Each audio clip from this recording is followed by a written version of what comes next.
tawag dito? Bukandala. Malagasang. Malagasang Road. Oh. Malagasang flyover, guys. Ito yung bagong bukas na flyover. Ayan o, may subdivision dun. Saan ang baksak nito? Doon sa LTO. LTO? Diyan, LTO. Yung LTO lang dyan. Malapit lang pala eh. Yeah. Ang ganda ng panahon, guys. Oh. Road work Dito lang ahead. naman to. Hindi pa siya talaga fully bukas. LTO doon to sa Paano kung tanga-tanga yung doon? Pag gabi, madilim pa dito, baka mabanggo doon. Uy, ang ganda dito oh. Marami binubuksan na commercial. May mga for sale kaya dyan.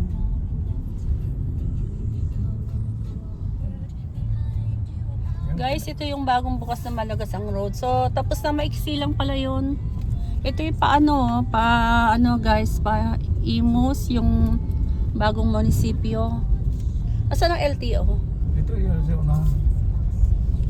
Boss, asan ang LTO, boss? Doon unahan pa. OMG, maalikabok pa.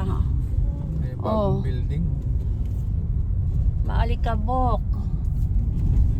So, siguro mga 10 years from now, ang ganda na nito. So, yung mga may pera dyan, bumili na kayo ng property dyan, guys. Building na dito. Ang dami bukas, guys, May mga commercial na, Yan ano ata yan? May mga soon to rise. Central Fire Station. Ang galing naman ng subdivision na yun, likod nila commercial.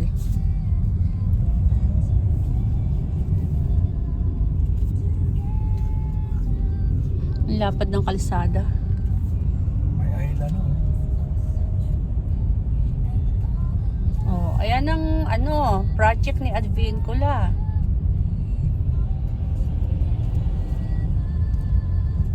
Mga ayaw kay Advincula dyan. Anong masisay nyo?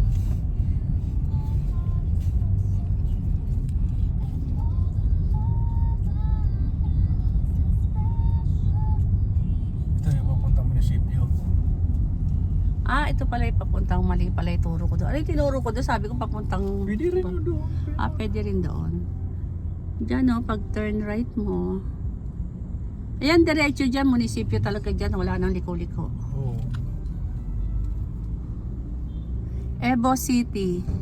Asan ang Evo City dyan? May Evo City pala dyan. Doon pa. Ayan, LTO. Minsan punta tayo sa Evo City. Ito bagong bukas to Itong McDo na to Bakit bukas yan? Ngayon lang natin nakita to.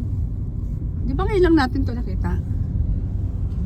Ito yung LTO, guys, Ginagawa pa yan. Kaya nga, ibig sabihin nung dumaan tayo, hindi pa siya open. Ginagawa pa lang. Ngayon open na siya.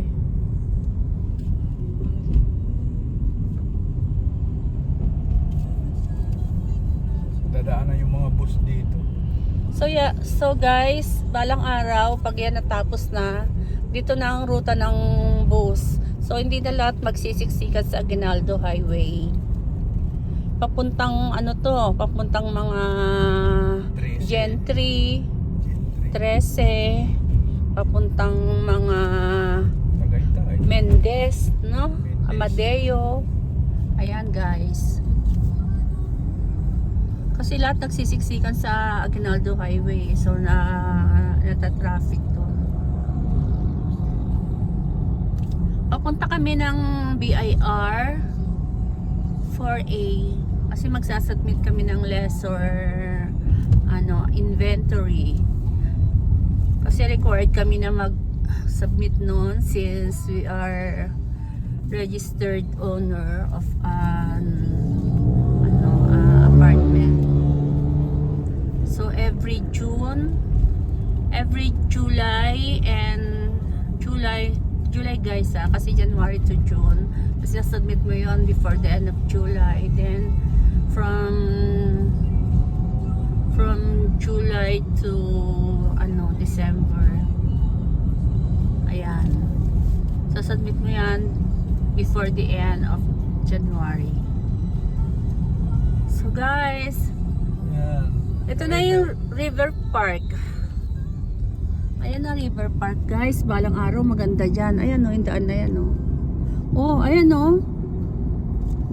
Gumagawa na sila o. Ginagawa na ang SM.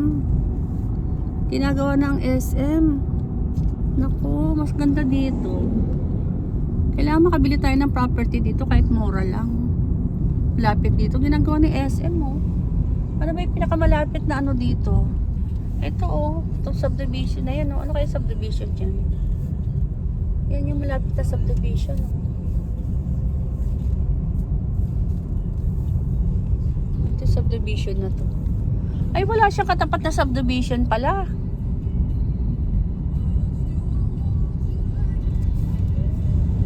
Wala siyang mga kalapit na subdivision.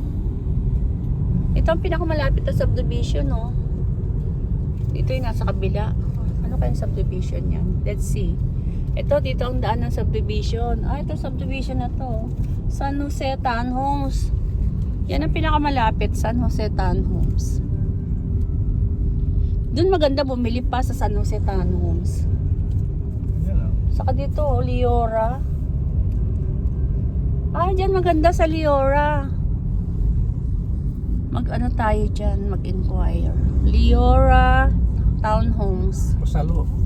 Di ba Mga pasalo sa Leora. Di ba sabi mo may pasalo? Oo nga eh. O sige guys, hanggang dito na lang muna. Bye for now. Bye. Good morning and have a good day. God bless us all.